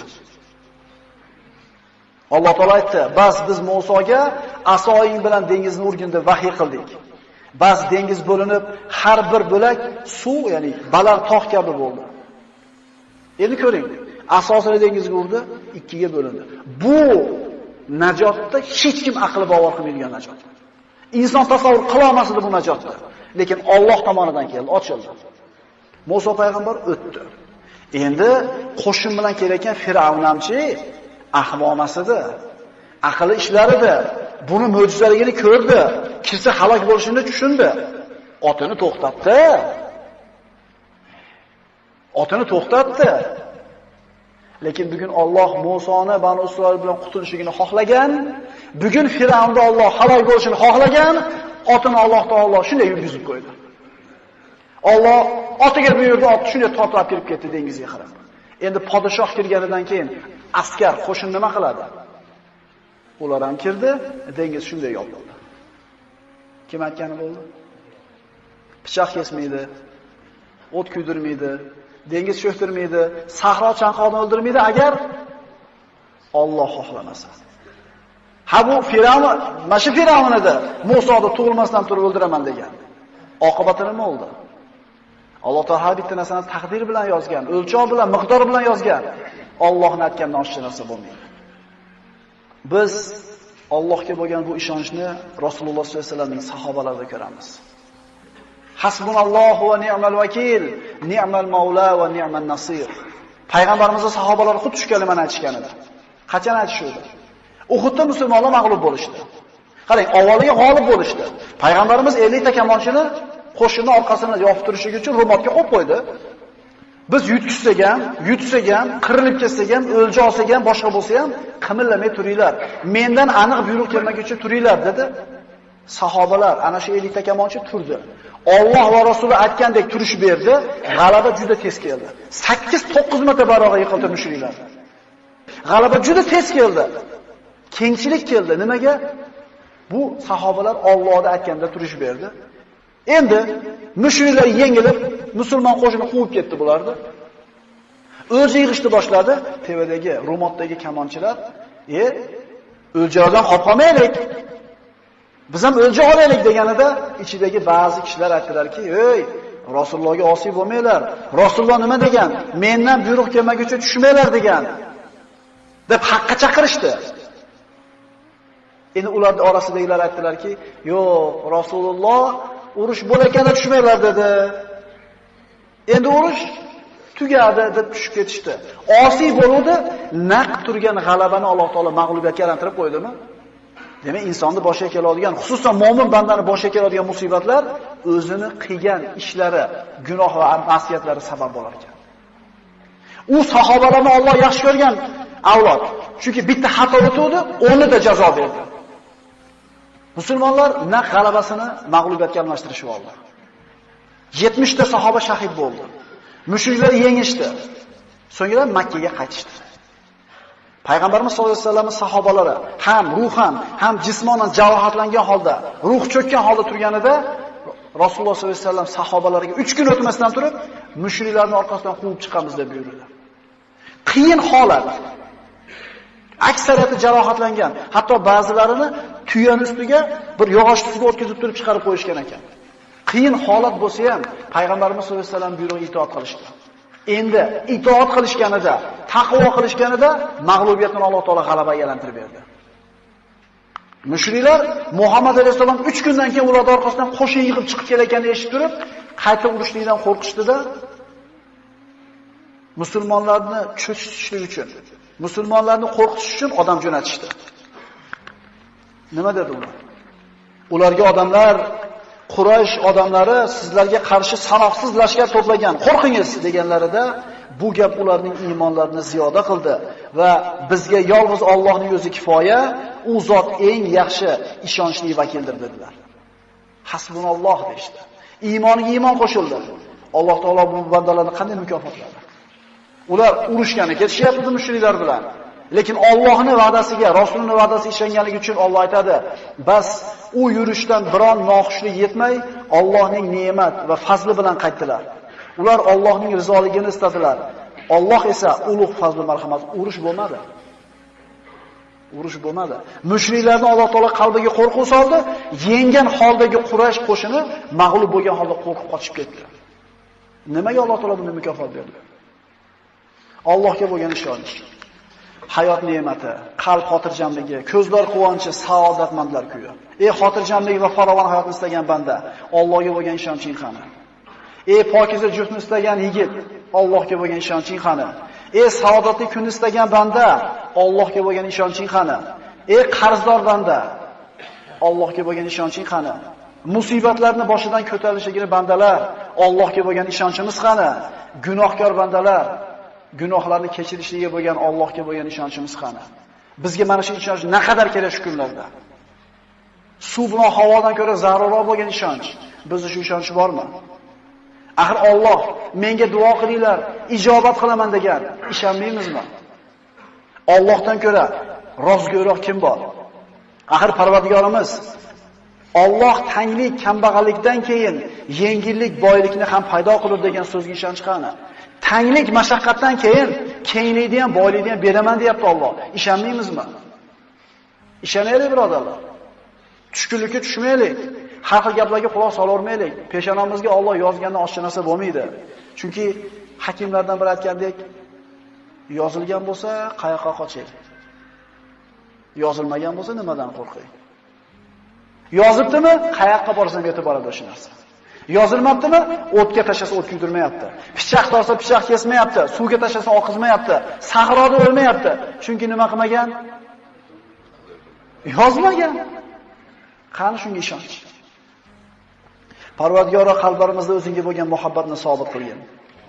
O'zingga bo'lgan ishonchimizni, tavakkulimizni mustahkam va quvvatli qilgin. O'zingni zikring, shukringlarni hidoyat qilgin. O'zingga ro'baro bo'ladigan kunimizda og'zimizdan chiqqan oxirgi so'zimiz la ilaha illalloh Muhammad Rasululloh kalimasi bo'lishini nasib etgin. Agar shuni ham Alloh xohlamagan bo'lsa ayta olmaymiz birodarlar. Alloh taolo siz bilan bizni mahzun bo'lmaslikka buyuradi. Alloh taolo siz bilan bizni o'ziga tavakkul qilishlikka buyuradi. G'am, qayg'u, huzn insonga nima olib keladi? Alloh taolo siz bilan bizni man qilgan ish. Mahzun bo'lma. Hech qachon mahzun bo'lma. Chunki qayg'u seni o'tmishingdan bezovta qilib, kelajakdan xavotirga soladi. Oqibatda bugungi kuningni yo'qotasan. Hech qachon mahzun bo'lma. Chunki qalb qayg'u bilan ovora bo'lib, ruhing so'nib, yuzing nuri ketadi. Orzu umidlaring yo'q bo'ladi. Ey mo'min banda, mahzun bo'lma. Chunki qayg'u dushmaningni xursand qilib, do'stingni mahzun qiladi. Qayg'u sababli haqiqatlarni ko'ra olmay qolasan. Mahzun bo'lma, chunki qayg'u qazoy qadorga norozilik, ne'matga esa nonko'rlik bo'ladi. Mahzun bo'lma, chunki qayg'u, g'am yo'q qolgan narsani qaytarmaydi. O'liklarni tiriltirib, qadarni qaytarmaydi, foyda keltirmaydi. Mahzun bo'lma, chunki qayg'u shaytondan, qayg'u faqirsizlik va umidsizlikdir. Mahzun bo'lma. Agar sen faqir bo'lsang, umri qarzga botib ketgan kishilar bor. Agar mingani uloving yo'q bo'lsa, oyog'i shol bo'lib qolgan odamlar bor. Mahzun bo'lma. Agar bir farzandingdan ajragan bo'lsang, shunday insonlar borki, bitta baxtsiz hodisa tufayli butun oilasidan mahrum bo'lganlar bor. Mahzun bo'lma. Agar gunohkor bo'lsang, tavba qil. Yomon ish qilgan bo'lsang, istig'for et. Xato qilgan bo'lsang, isloh qil. Allohning rahmati keng, tavba eshiklari ochiqdir. Mahzun bo'lma. Agar g'amga botsang, Asablaring taranglashib, vujudingni qiynab tunlarni bedor qilasan. Mahzun bo'lma, chunki qazo qadar qalami ishini bitirgan, varaqlar qurigan, kitob yopilgan, undan oshiqcha ham kamon bo'lmaydi, mahzun bo'lma.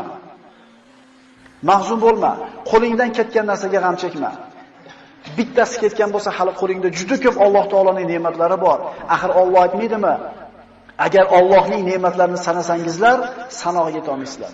Bitta ko'zing o'yilgan bo'lsa, ikkinchisi turibdi. Ikkala ko'zing ketgan bo'lsa, quloqing, oyog'ing turibdi. Bitta ne'matdan mahrum bo'lgan bo'lsang, hali juda ko'p ne'mat bor. Mahzun bo'lma. Hasadgo'y, botil ahillarning tanqidlariga parvo qilma. Chunki ularning so'zlariga sabr qilishda senga ajr mukofot bor. Seni tanqid qilishlari seni qadringni belgilaydi. Axir odamlar o'lik itga so'z otmaylar-ku. Doim istig'forda bo'l. Chunki Parvardigorim tavbalarni qabul qilguvchidir. Alloh aytadi istig'for etgan bandalarga: Parvardigoringiz Allohdan mag'firat so'ranglar. Albatta u o'ta mag'firatli bo'lgan zotdir. Shunda ustlaringizga osmondan yomg'ir yog'dirur. Sizlarni moli dunyo, bola chaqa bilan madad berur, hamda sizlarga bog' bo'stonlarni berur.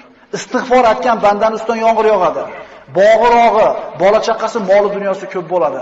Faqat ishonishlik kerak bunga. Mahzun bo'lma. Kasallik albatta ketadi. Musibatlar albatta ko'tariladi.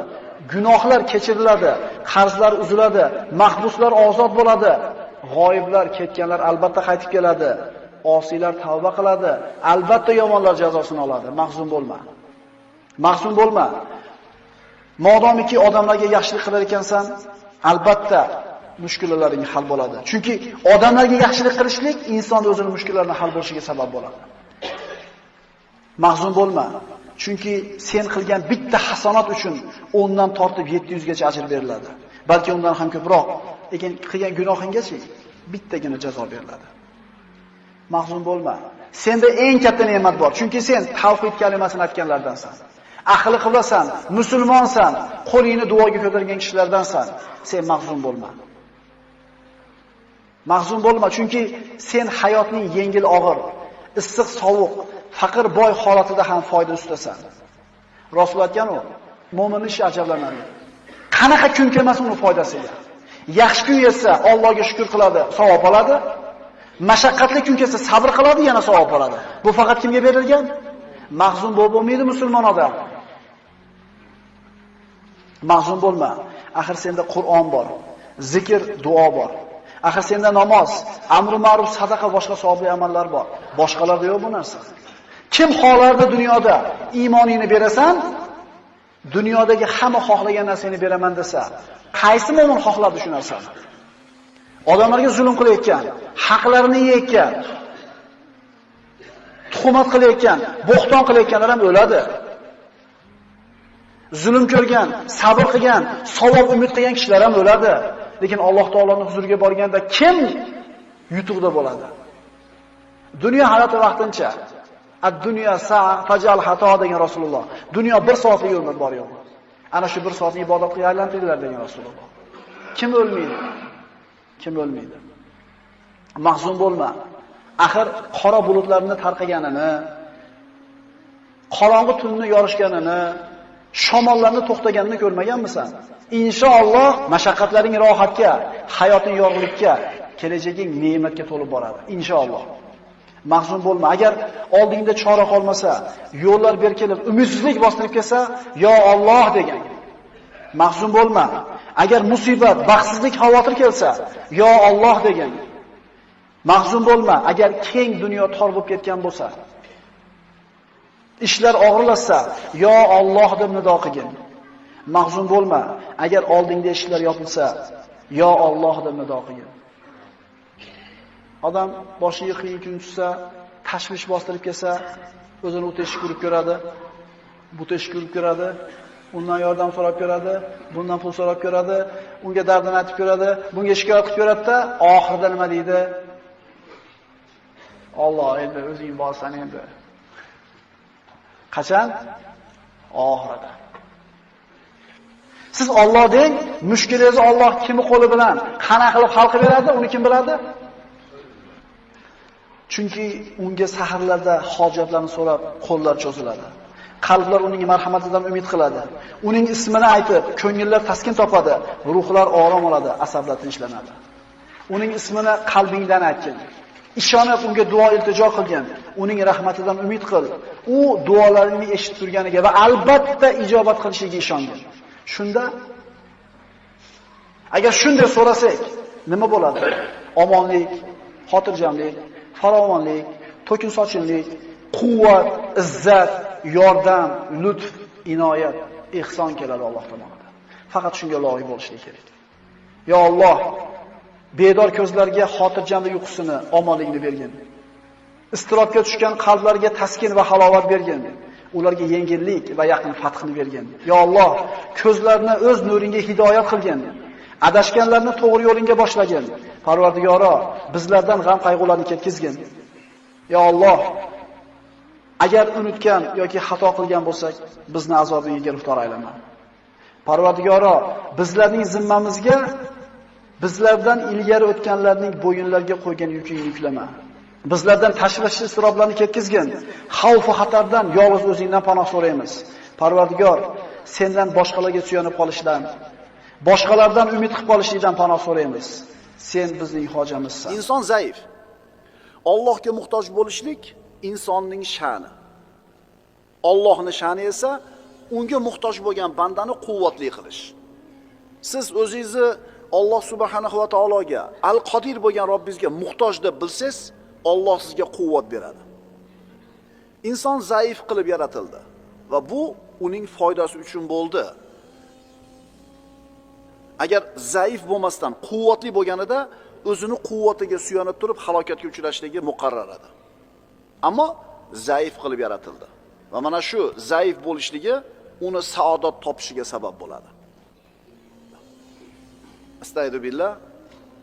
Innal insana xuliqa halu'a. Idza massahu ash-sharru jazu'a va idza massahu al-khayru manu'a illa al-musalli. Bizni zaifligimiz, bizni ojizligimiz Robbimiz subhanahu va taolo aytayapti bu haqida. Darhaqiqat inson betoqat qilib yaratilgandir. Qachon unga yomonlik yetib qolsa, o'ta besabrlik qilguvchidir. Qachon unga yaxshilik yetsa, o'ta man qiluvchidir, baxildir. Halu degani insonning jazavasining qattig'i. Qattiq jazabaga tushadi inson. Qizg'anchiq bo'ladi inson. Lekin mana shu inson Allohga muhtoj bo'lsa, Alloh bilan quvvatlanadi. Agar o'zini Al-Qodir bo'lgan Allohga muhtoj deb bilsa, boy bo'ladi, olim bo'ladi. Muhammad alayhisalom Allohga muhtoj bo'lgan edik. Qaranglarda, mana Rasululloh sollallohu alayhi vasallam Al-Qodir bo'lgan Robbisiga muhtoj bo'ldi. Alloh bu bandani aziz mukarram qildi. Alam nashroh laka sadrak va wada'na anka bizrak allazi anqata dahrak va rafa'na laka zikrak. Biz Allohga qanchalar muhtojligimizni izhor qilar ekanmiz, zaifligimizni tan olar ekanmiz, Alloh shunchalar bizni qo'llaydi, shunchalar quvvatlaydi. Agar men o'zim, ilmim, quvvatim, tajribam desangiz, Alloh o'zingizni holingizga tashab qo'yadi o'zingizni. Unda xor bo'lasiz.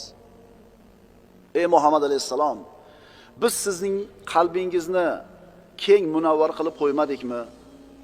Va biz sizdan yelkangizni ezib turgan og'ir yukingizni olib qo'ydik va biz sizni zikringizni baland qilib qo'ydik. Qaytaramiz, ko'p qaytaramiz shu qoidani. Inson qanchalar Allohga o'zini muhtoj deb his qilsa, Alloh shunchalar qo'llaydi. Shunchalar unga quvvat beradi. Shunchalar bu odam kuchli bo'ladi. Ammo o'zini behojat sezsa, Alloh taolo bu bandani o'zini holiga tashab qo'yadi. Islom tarixida bo'lgan ulug' ikkita g'azot, Badr g'azoti va Hunayn g'azoti. Har kuni mana shu ikkala g'azotdan olinadigan darsga muhtojmiz. Badr kunida musulmonlar ozchilik edi. Quraysh qo'shini bir necha barobar musulmonlardan ko'p edi. Lekin Alloh taologa bu sahobalar muhtojligini, zaifligini, ojizligini izhor qilishdi, Alloh ularni qo'lladi. Astagfirullah. Va laqad nasarakumullohu bi badrin va antum azilla. Axir Alloh Badr kunida kuchsiz bo'lsangiz-da sizlarni g'olib qildi-ku. Qaytaryapmiz qoidamizni. Qanchalar o'zingizni Allohga muhtoj deb bilsangiz, muhtojligingizni izhor qilsangiz, Alloh sizni shunchalar qo'llaydi. 300 ta sahoba birodarlar 1000 ta odamni yengib qo'ydi. Hunayn kunida nima bo'ldi?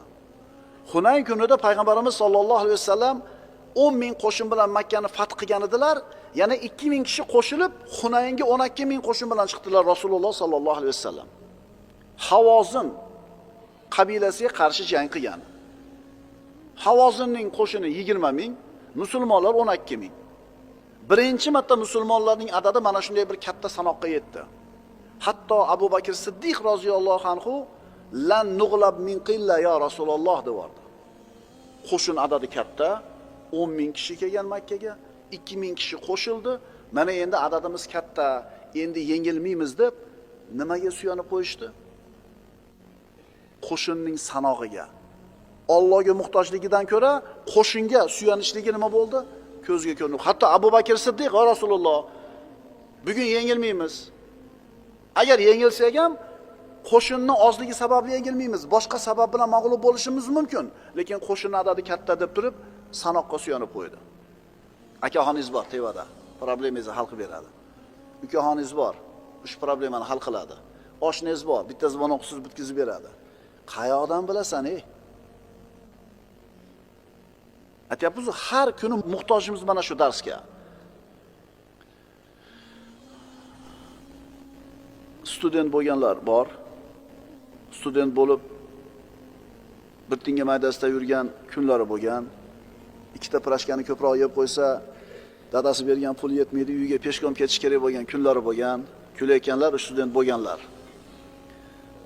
Endi o'sha kambag'alchilik, yo'qchilikni ko'rgan student keyin ishlab boyib ketdi. Qarang, nozik narsa.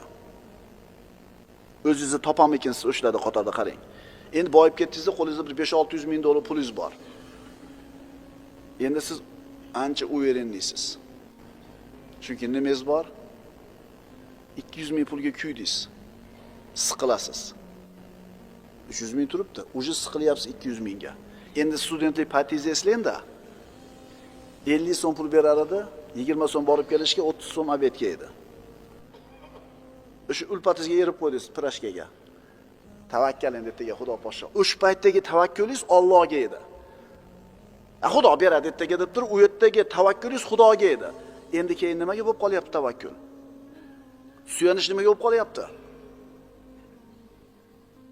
O'shuning uchun musulmon odam Allohga suyanib, Allohga ojizligini bilar ekan, hamma puliga bankrot bo'lib kuyib ketsa ham insult bo'lmaydi. Infarkt bo'lmaydi. Nima deydi? Alloh beruvdi, Alloh oldi. Alloh berganda sinagan edi, olganda ham sinadi. Berib sinaganida alhamdulillah deb rozi bo'ldim. Mana endi olib qo'yib sinayapti, yana nima deyman? Ey Xudo, qasd qilgan gunohim uchun demaydi-da bu. Hunayn kuni haqida Alloh taolay aytayapti: "Va qad a'jabatkum kasratukum."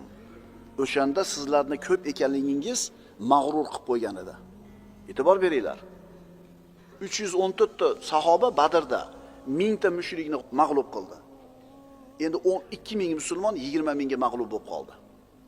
Hunaynda o'zlarining sanog'iga, adadiga suyanib qolishdi. Shuning uchun doim o'zimizni ojizligimizni, zaifligimizni, Allohga muhtojligimizni izhor qilib turishimiz kerak. Ishonmang pulingizga, ishonmang akaxoningizga, ishonmang to'plab qo'ygan bir qanday sepdagi mol mulkingizga. Alloh bir kunda yo'q qilib qo'yadi. Astagfiru billah. Va yawma Hunayn iz a'jabatkum kasratukum falam tughni ankum shay'a va daqat alaykumul ardu bima rahubat thumma wallaytum mudbirin. Alloh sizlarni ko'p o'rinlarda g'olib qildi. Hunayn kunini eslanglar. O'shanda sizlarni ko'p ekanligingiz mag'rur qilib qo'ygan edi.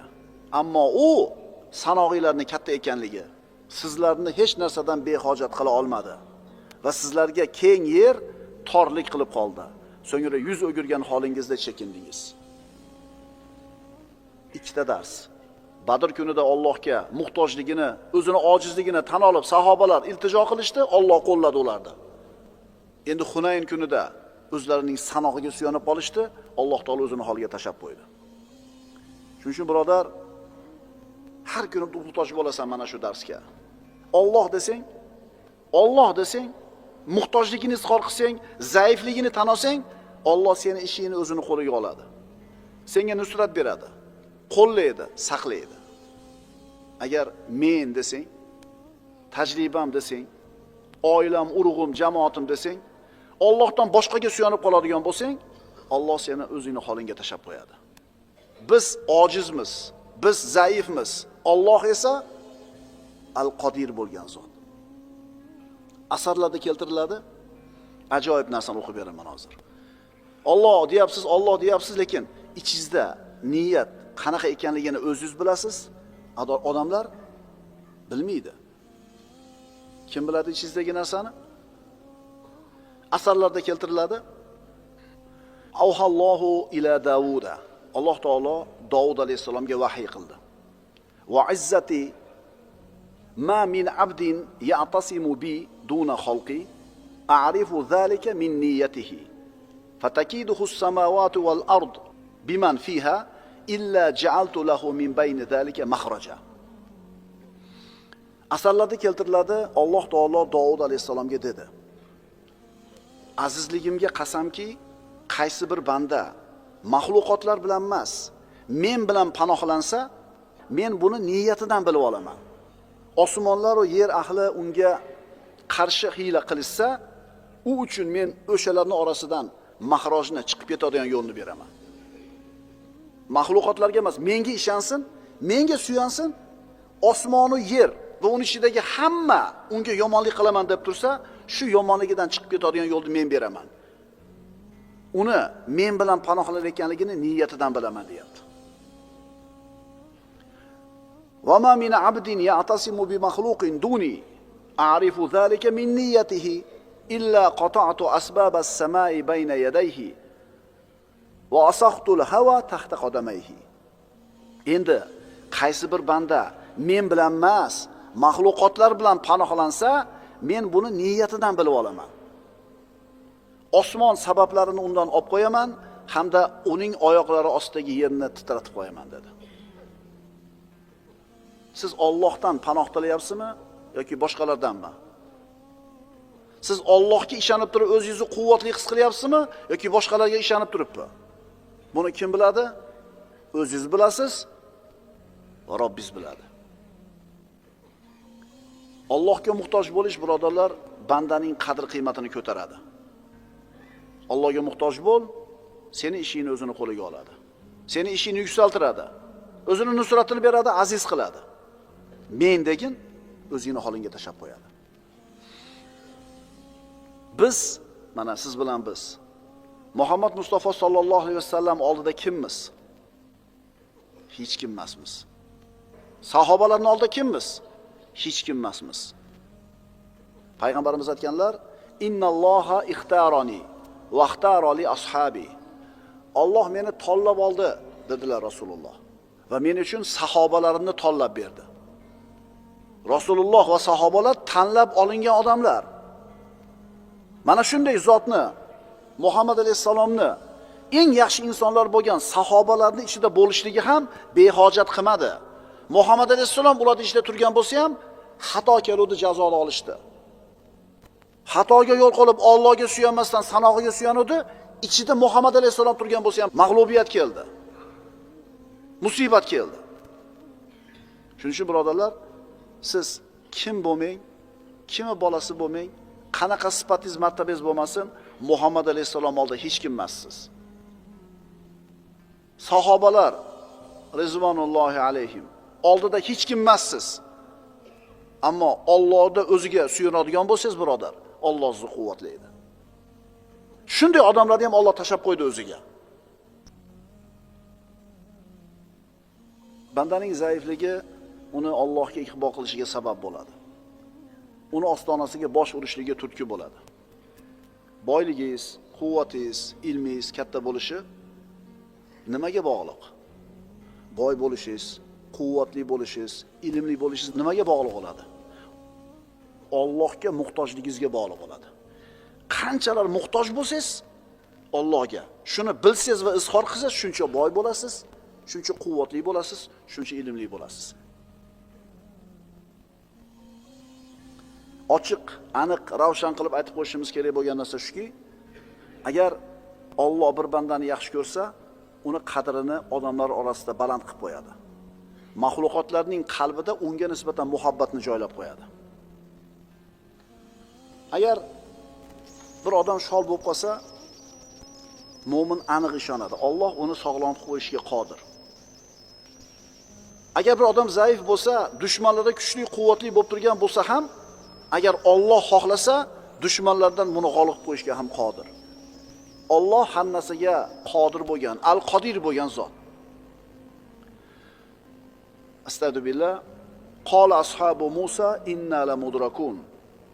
Musa alayhisalomning ashablari Misrdan chiqqanlarida Firavun orqadan kelayotganligini qo'shini bilan ko'rishdi. Musoning ashablari albatta biz tutildik, biz halok bo'ldik, yetib kelishdi dedi.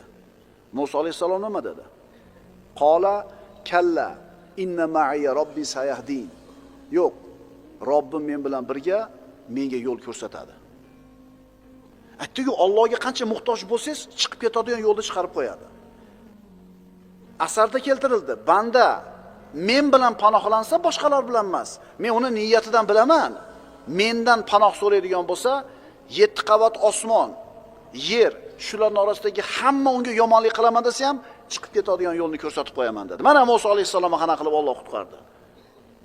Asoyim bilan dengizni urdi, dengiz yoroldi, chiqib ketdi. Musa alayhisalom yoki Banu Isroil mana shunday bir farajni, yechimni bo'lishini o'ylaganmidi? Tasavvur qilganmidi? Allohning va'dasi haq, birodarlar. Yunus alayhisalom baliqning qorniga tushib qoldi. Baliqning qornida dengizning tubida turibdi. Nima bor uni u zotni bu yerdan qutqaradigan? Qimillaydi yotibdi baliqning qornida. Chiqib ketgani bironta bir yo'l bormi? Yer yuzidagi hamma odamlar yig'ilib uni qutqarib qola oladimi? Havo yo'q bo'lsa 2 minutda o'ladi odam. Lekin Alloh taolo qutqarishni xoladi. Fanada fi zulumati an la ilaha illa anta subhanaka inni kuntu minaz zolimin. Yunus alayhisalomga Alloh taolo ilhomni berdi.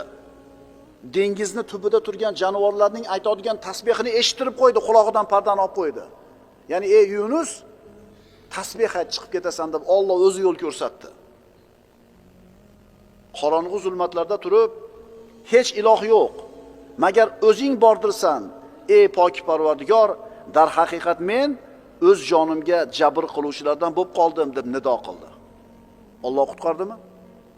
Ishoninglar birodarlar, Alloh uchun mumkin bo'lmagan narsa yo'q. Alloh har narsaga qodir bo'lgan zot. Agar siz Allohga haqiqatan ojiz ekanligingizni izhor qilib Allohga yolvorsangiz, sizni muammoga kirgizib, sizni boshingizga qotirib turgan odam shu muammoni o'zi yechadi. Alloh har narsaga qodir. Ko'rmaysizmi Alloh taoloni? Mana shu Firavunning halok bo'lishiga sabab bo'ladigan Musa alayhisalomni Firavunning qasrida balog'at ketishigini, ulg'ayishigini xohladi. Tushunyapsizmi nima degani bu? Vaholanki tushida Firavun ko'rdi. Banu Isroildan bir bola tug'ilib, uni halokatiga sabab bo'lar ekan. Shu halokatni o'zidan daf qilish uchun Banu Isroildan tug'ilgan har bitta o'g'il chaqaloqni so'ydirdi. Aytayapti, 7 qavat osmon ichidagi hammasi makr qilsa ham, agar Alloh taologa o'zini zaifligini izhor qilsa, chiqib ketadigan yo'lni ko'rsataman deyapti.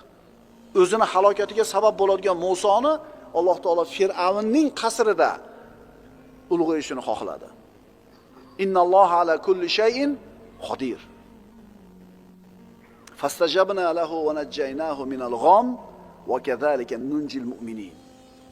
Bas biz uning duosini mustajob qildik va uni g'am g'usqadan qutqardik. Biz mu'minlarga mana shunday najot beramiz. Endi qaranglar. Yunus alayhisalom tasbih aytibdi, Allohga muhtojligini izhor qilibdi, chiqib ketibdi. Bu bir marta bo'lib tugadi. Endi bundan keyin hayotga aloqasi yo'q qissami? Yo'q. Alloh azza va jallaning aziz kitobi tarixga aylanib qolmaydi akalar. Mana shu qissani Alloh taolo hayotda ishlaydigan qonunga aylantirib qo'ydi. Qiyomatga shu qonun, shu sistema ishlaydi. O'zi nima sababdan baliqning qorniga kirdi Yunus alayhisalom? O'zini qilgan xatosi tufayli. Shuning uchun nima problema kelsa boshimizga, molimizga kuydikmi, salomatchiligimiz ketdimi, oilamizdan bir tortyapmizmi yoki bir bizga musibat keldimi? Avvalambor biling, iymoningiz komil bo'lsin. Siz o'zingiz qilgan ish tufayli keldi bu. Bolangiz betarbiya bo'ldi, topganingizda baraka yo'q, uyingizda bir halovat yo'q. O'zingiz qilgan ish tufayli keldi, shuni yaxshilab bilib oling. Endi chiqib ketishdi yo'li Alloh taolaning o'ziga yolvorishlik, Allohga muhtojligingizni izhor qilishlik. Va kadalika nunjil mu'minin deyapti Alloh. Biz mu'minlarga mana shunday najot beramiz deydi. Allohning rahmatidan noumid bo'lish, umidsizlik, tushkunlikka tushib qolish bu musulmon odamga to'g'ri kelmaydigan sifatlar. Ha, musulmonlarning hozirgi kundagi birodarlar ahvoli og'ir. Ish chatoq. Musulmonlar holi harob. Musulmonlar o'zli mazlum bo'lib turgan holda zolim degan ayblar yelkasiga qo'yilyapti.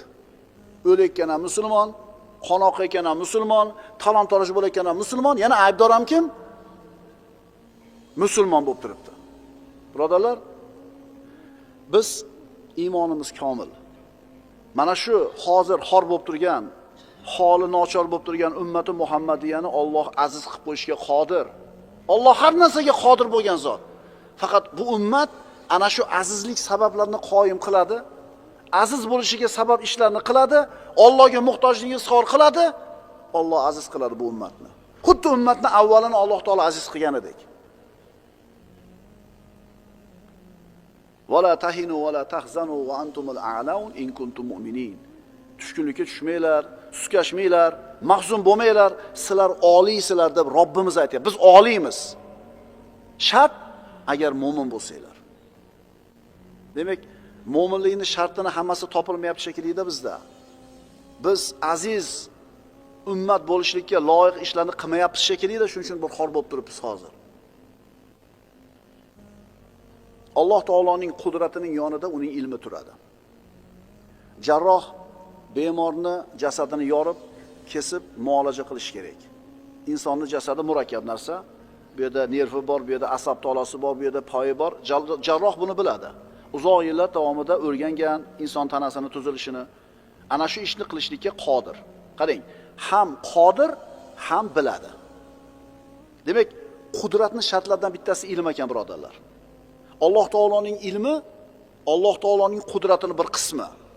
Qudrat pala-partishi bo'lishi mumkin. Agar unga ilm qo'shilsa shu qudratga, shunda bu ongli qudrat bo'ladi. Ya'ni operatsionni stolga o'tkazib qo'yib, qonnini yorib qo'yish juda ko'pchilik odamning qo'lidan keladi. Qodir shunga, qonnini yorib qo'yishga qodir. Ammo muolaja qilishlikka ilmi bormi? Qodirsiz, lekin ilmingiz yo'q. Endi Alloh azza va jallani esa ham qudrati bor, ham ilmi bor. Iymoni bor odam, birodarlar, nafsiy kasallikka duchor bo'lmaydi. Iymon bilan turgan odamda tushkunlik, umidsizlik, ruhiy xastalik birga bo'lmaydi. Bu kasalliklar nimalar? Tushkunlik, umidsizlik, ruhiy xastalik, bular banda Allohdan uzoq bo'lib qolganda paydo bo'ladigan kasalliklar. Tushkunlikka, ruhiy xastalikka, noumidlikka Allohdan uzoq bo'lgan odam tushadi.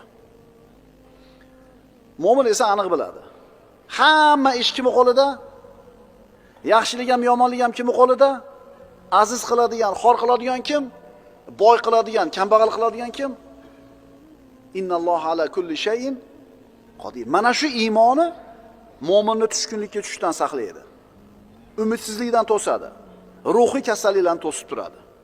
Hamma ish kimning qo'lida? Qaranglarda, Alloh subhanahu va taolo ya'ni birov bir ish buyursa, men mana qilishim kerak, anaqa desa, ketaver, men qilib qo'yaman deydi. Nima problem bor? Mana men bitkizib qo'yaman, ketaver deydi. Sizga ish buyurayotgan odam muammoingizni hal qilib qo'yib turib ish buyursa, ishni bemalol qilasiz. Tushuntira oladimmi? Ko'mirni tashib qo'yishim kerak desa, ketaver, men tashib qo'yaman deydi. ish buyurayotgan taraf sizni muammoingizni hal qilib qo'yib turib ish buyursa, shu ishni bajarishingiz oson bo'ladi. Birodar, Alloh seni ibodat qilishga buyurishdan avval seni xotirjam qilib qo'ydi. Avval xotirjam bo'l, orqasidan ibodat qil.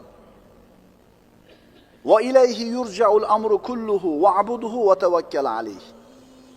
Osmonlar va yer faqat Allohniki.